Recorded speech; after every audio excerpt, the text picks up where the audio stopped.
Okay, hello everybody, and of course, it's all about fitness these days, and fitness is something that has become a home craft now more than a gym craft. But I have two of the fittest ladies on the planet with me.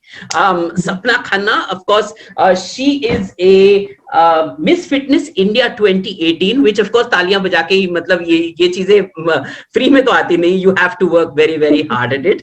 And Ratna, of course, is a Sivananda yogi. She's done her teachers from there. She's also a huge marathoner. She's done the podium many times, and she's also been to the Everest Base Camp and actually done a marathon there. Now it doesn't get fitter than that, and that's exactly why I chose them. So what I'm going to do here is play the devil's advocate, because I'm a die-hard yogi. So I will bring the yoga to you, and then you have to say, no, this is not yoga, this is gym. However, let's start off right at the top with a little bit about your experiential learning. Sapna, start with you. You're a journalist. Now, of course, you're a fitness expert, all in inverted commas, and you're a big one at that. So how did this transition happen, and how successful has it been for you? See, I was always into fitness right from the beginning, and it was always non-negotiable to me. To the extent that I used to negotiate my terms and conditions of joining a job with my employers, such that I had enough time to really work out in the morning before I showed up at work. And I did convince them that how it really increased the productivity, and eventually they always did get convinced. So yeah, I was already into fitness, and over the years, I always did think of doing something bigger with fitness.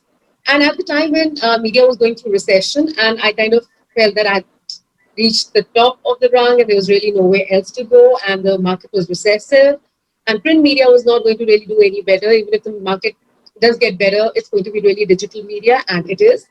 So I have been a little visionary when it comes to following things. I just kind of do it a little before others do it. And so I got into fitness. I decided to go for it, go for my certification, take it up professionally. And my clients came to me readily. It was never a struggle. So it was more like a very smooth transition. Awesome. Ratna, what about you? You are the runaway champ with a yogi in the shadow, right? I would like to look at you from that point of view. So, what is your experience being with fitness, and the fact that how important is it to your daily regimen? Well, I would absolutely agree with Sapna when she says fitness for me too was completely non-negotiable. It always comes first and has always stood first. And I want to tell all the women out there, everybody should take out time for being fit. Not only the women, children, adults, everybody. All the women always have an excuse. There's so much work to do. There is this to be done, that to be done. And they keep pushing that fitness or that me time away, which I feel is very important. They should never feel guilty to take out that 1 hour for themselves, because if you are healthy and you're feeling good and active, you are more productive and you give that much more to the family and to all their needs. So that's something that is very important. And I have been into fitness, say, for nearly 3 decades now. So I have had a long journey where I haven't had any formal certification, but I just got into fitness to lose weight, and then I started loving it. I started running. I have had an experience in the last 10 years. I have been an avid runner and a marathon runner too. And I enjoy doing yoga mostly for the stretching bit of it. And I wanted to learn the asanas. That's how I got into it.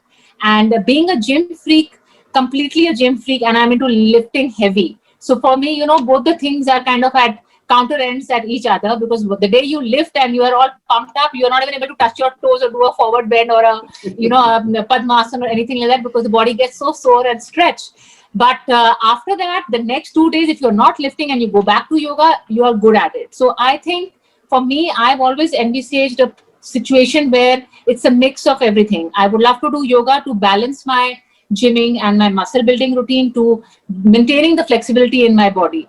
But definitely both the things are two different aspects of the game. You can't be completely into bodybuilding. If you are completely into bodybuilding and you don't stretch, there's no way you'll have a flexible body and you'll be able to do the asanas and things like that. And on the other hand, if you're totally only into yoga, you're not lifting heavy, you're not pumping your muscle, you're not building lifting or anything like that, then definitely you don't get that shape or the structure or the strength in the body. So I think it's nice to have a holistic approach to the whole thing, and have a balance of everything. So the days I go and run, after that, I would always come and do some stretching. So all those yoga stretching that are happening kind of relaxes me, de-stresses me, and I'm like ready to take on the day. So that's how it is. The moment you have more muscle mass, your metabolism goes up. There are a lot of, you have a more structured body. You look better. Uh, you have lesser injuries. You work on your flexibility. But I was never into yoga for the longest time. At some point of time, I don't know, it was just one of those times when I realized that my muscles were really too tight from all the lifting. And since I'm also a heavy lifter and everything, I realized that my quads and my hands are so tight that my flexibility had gone for a toss. I used to be a fairly flexible person. I joined I joined a dance institute, Ashley Lobo. I'm a good dancer and I wanted to make it better. And when I joined over there, I we used to do a lot of ballet. And at that point of time, I realized ballet is really pretty similar to what we do in yoga also. You know, the way it stretches out your muscles, the way it opens it out and increases your flexibility. At that point of time, when I was doing dance, I realized I did extract a lot of Pilates and yoga from the ballet that they used to make us do. And at that point of time, I joined the yoga classes. I have never enjoyed exercising so much as I did when I progressed in yoga. There was nothing I felt I could do except for the Surya Namaskars when I started. Surya Namaskars I could do very well, and I got to 100 straight away because I was such a pro in running. And 100, I mean, I was top of the class. 100 Surya Namaskars done and sorted, dusted, in just about like under 15 minutes. But when it came to all the other asanas, I would look at the class and I would say, my God, I can't do so much. And then I started going for the yoga class regularly. And I started slowly, steadily, stretching out my muscles, strengthening my muscles. And then I realized when my flexibility increased and I actually progressed and I started to do asanas, I actually realized the amount of strengthening yoga gives you internally.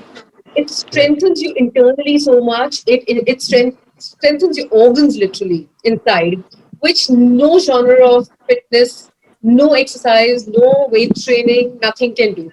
What you have made while gymming is actually polished by yoga. Sorry, I would like to Ratna, just you say. add something here that, when you're doing the yoga and you're doing your physical fitness of doing the gymming, it's like a mental and a physical combination happening. So the yoga, even when you're doing your pranayams and you're doing your breathing exercises, you're kind of getting relaxed, you're de-stressing, and then you're all charged up to carry on. And I completely agree. There are so many asanas that we do in yoga where we are holding our postures and holding the breath. They require so much of core strength that no amount of gymming and lifting up, you're doing your deadlifts or your bicep curls, comes even near to doing a handstand if you're able to manage it alone, or do a walking handstand. That's where your actual core strength comes. It's not just the measuring the It inches is on the biceps that's showing. So I also agree to the fact that despite all forms of, like, basic yoga is nice to just keep it going as a lifestyle, but when you progress to doing the asanas more seriously and more intensely, I think that's actual fitness, because it's so difficult to do a handstand or to hold a plank or to just balance yourself on a headstand. That's where your exact true strength comes in. So That's yoga right. is actually building you internally, and that internal strength is what finally comes out as an external strength, because you can have all the muscle you want and have a fantastic body, but you will have zero flexibility. So that's not the purpose of life. It should There is be a more another thing to holistic the added approach. flexibility, if I may add to Ratna. When your range of movement increases, and which is what yoga really gives you, when your range of movement increases, the quality of your workout goes next level. So, for Next level, instance, yeah. it's only after yoga that I couldn't get the perfect push-ups. For instance, I have the perfect push-ups. I can probably push up on just about anything. I can do it on the bottles, I can do it on any edge, I can do it on any surface, and I can go as deep as possible. Clap push-ups, everything. Progression that came into my body weight exercises, as well as my strength training after I took up yoga, is just next level. It's multifold. And I have not achieved that in decades, in the first 2 decades, as I did in the last 5, 6, 7 years, when I started doing yoga on a more regular basis. The other thing that I was Yeah. wanting to talk about was the fact that how does it affect you mentally? Now, you see, yoga is more about the mind than of the body at the end of the day. It is about toning up your mind. The body is just the vehicle to tone up your mind. So that versus gymming, does gymming benefit you in any way other than giving you a really cool ego? Because I see these guys at the gym and that's all they seem to be doing in front of the mirror. I'm sorry, but that's exactly where it is. So what's the kind of benefit to the mind in terms of a gymming routine? That if I'm not talking about yoga and I'm still just talking about the gym and all these elements now people have started to understand and do, which is weight training, cardio, and core work on the floor.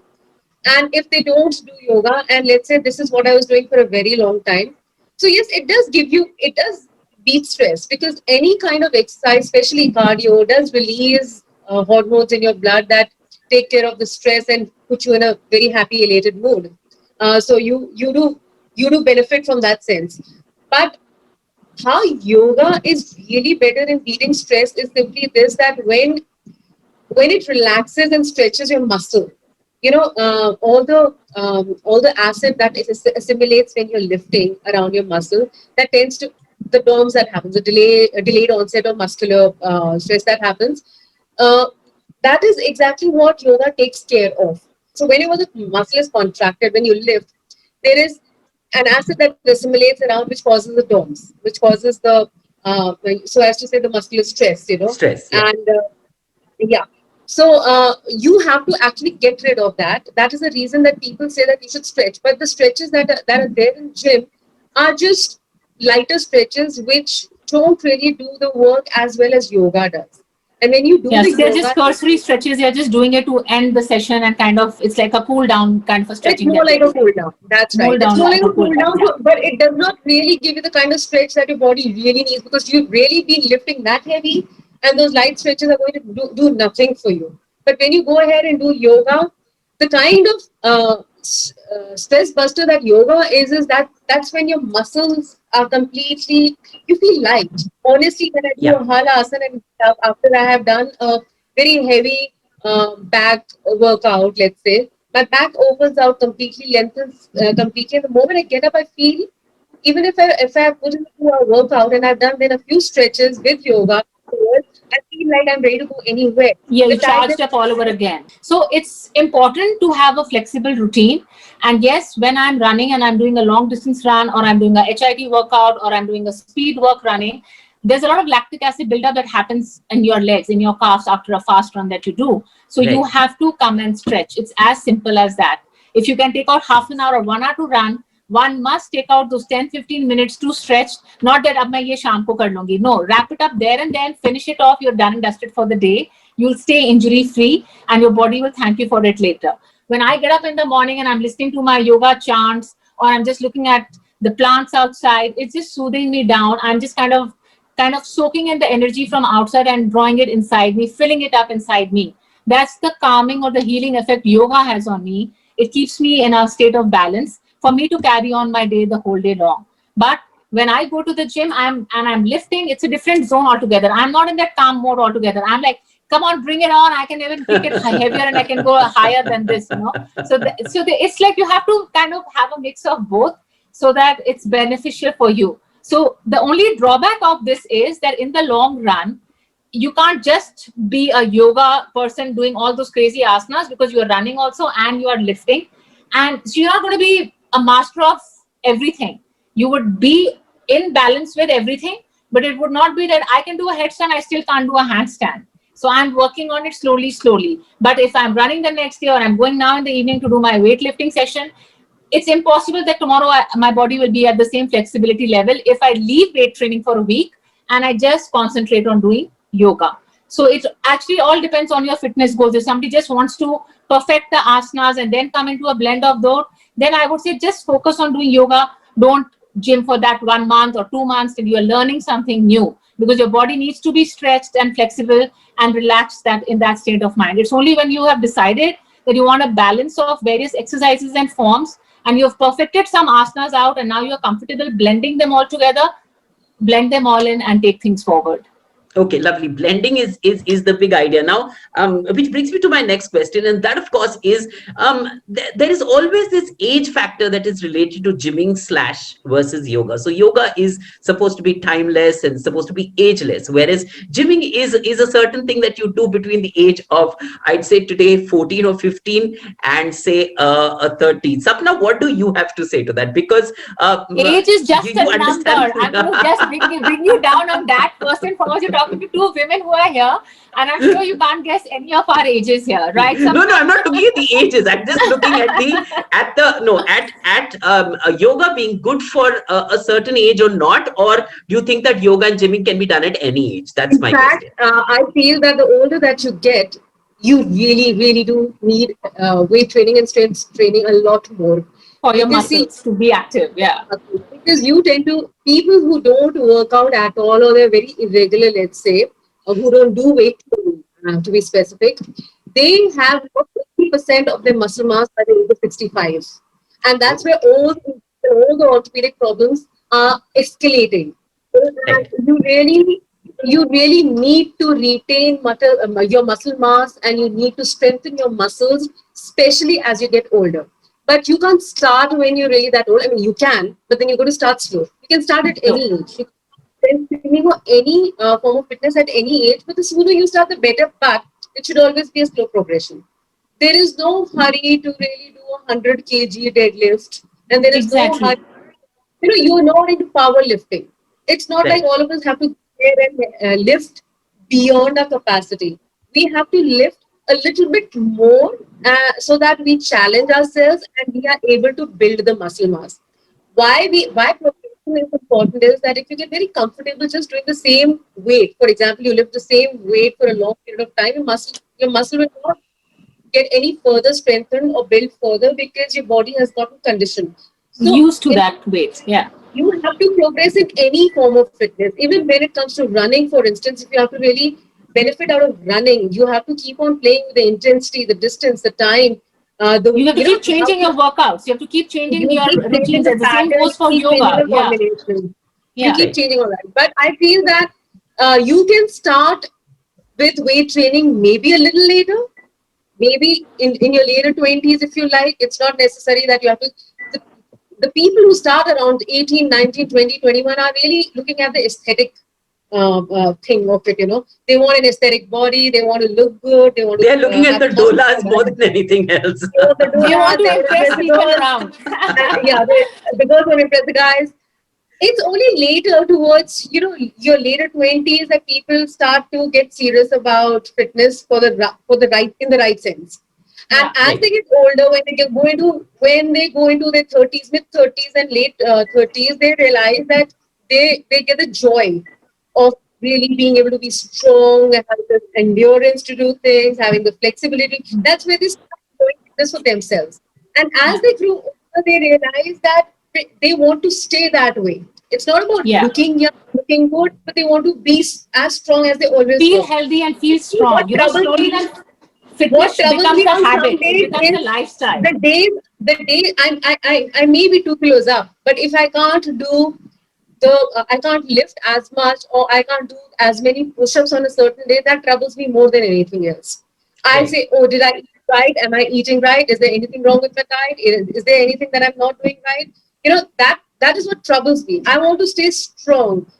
I am 50 today. I would tell you this, and I feel that I need yoga and weight training more than anything else. Okay. And cardio is something that I love. I've always loved, and it's just that to be able to do that cardio that I love, I need to do weight training and yoga even more, so that I don't injure myself in the long run. I And you continue to stay run. injury free. Yeah. So you I would also like to add this here that I have so many runner friends. In fact, a whole bunch of running groups I have in Gurgaon, and they're all my running buddies. For them, running comes first. And I have always advocated, for me, my strength training comes first. It's because of Okay. my strength training I can run. I don't need to put in those crazy hours of training sessions to go and do a run for an event or anything like that, because the strength is there. I'm working on my legs, I'm working on those quads and hams and the lunges, all the workout is in place. And I stay injury free only because of my strength training.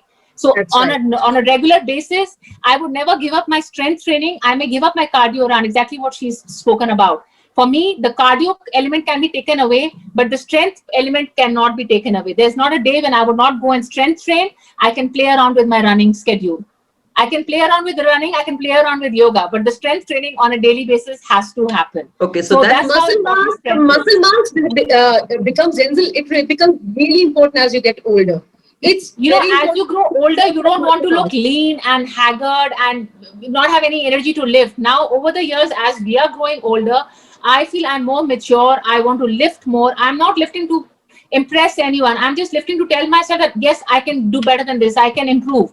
And the Right. more resistance you build and the more you go away from your comfort zone, you start seeing the results, you start loving it. Well, so certainly But it there takes is a lot something of that it takes a lot of dedication to do this, and that I think is at the quite top of it. It's discipline and perseverance, right? That comes into it. Discipline, persistency, consistency, and oh yeah, completely motivated to do it. self Yeah. And I motivation. think You we have are to. very blessed. I think anybody who has that fitness passion in them, that's the biggest blessing. Because if you are not fit, nothing else in the world matters. You really need to stay strong and fit and feel good about yourself. That's what's really important, to be happy. That's There is something that I want to share also with you regarding fitness and yoga and everything that you're talking about. The moment you understand fitness and your body to that extent, as Ratna and I have now reached that point. So what happened is sometimes because I'm a fitness trainer and I need to also work out with various clients sometimes, even though I try not to, but it kind of just adds up. So one day I did not get enough rest for recovery, which is very important. You need to give your body rest for recovery. And I just went on going from a video shoot to my workout sessions to my workout to the video shoot. And the next day I had a strained back muscle and I couldn't move. And okay. now this is where like my friends were like, oh, you should rest. You shouldn't do anything. You should just apply some medicine, take some medicine. Don't rest for a few days. I said, listen, I take care of the world and I know what I have to do. And if I can treat them, I can treat myself. It took me literally 2 days of yoga. Two Right. days of Stretching it out. Yeah. and I was working, and I didn't stop even a single day. I was still working it out. I used my mobility exercises, I used my yoga. I didn't stop a single day. Third day, I was just perfect. Back in And that action. was a nagging feeling. But thank you so much, guys. And this is actually pearls of wisdom, because this, I'm sure, will help a lot of people to, one, understand their fitness quotients, two, what are the blends they can use, and three, of course, make it good, because at the end of the day, it's one about you feeling good, and two, about keeping your health up. And that's the most important bit. Thank you so much, guys, for joining me, and all the very best. And hope you guys rock and continue to rock as far as the fitness levels are concerned. Thanks for joining me. Yay Thank you. and yay. Thanks a lot, Denzel.